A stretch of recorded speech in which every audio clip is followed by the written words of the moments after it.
হ্যাঁ রে সবাইকে, কেমন আছো সবাই? আজকের রেসিপি ছিল পালক পনির। তো দেখো কী কী নিয়েছিলাম পালক পনির বানানোর জন্য। তো সব কিছু আমি লিখে দিয়েছি। তারপর ফার্স্ট হলো কড়াইটাকে বসিয়ে গরম করে নেব। তার মধ্যে দিয়ে দেবো জিরে আর শুকনো লঙ্কা ফোড়ন দিয়ে। তারপর আমি পেঁয়াজগুলোকে দিয়ে দিয়েছিলাম।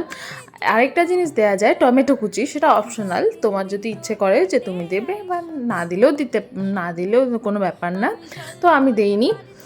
তো হঠাৎ করে মনে হয়েছিল রাত্রেবেলা একটু ভালো কিছু খাওয়া যাক। তো ঘরের মধ্যে তো সব কিছুই ছিল, তাই চটপট করে একটু পালক পনির বানিয়ে নিয়েছিলাম। আর সাথে তো বেবি নান বা রুটি ছাড়া পালক পনির তেমন একটা ভালো লাগে না, তাই করে নিয়েছিলাম। ভাত রান্না করা ছিল, তো ভাতটাকে তো আর নষ্ট করা যাবে না, ভাতটাকে দিয়ে না ফ্রাইড রাইস রেডি করে ফেলেছিলাম।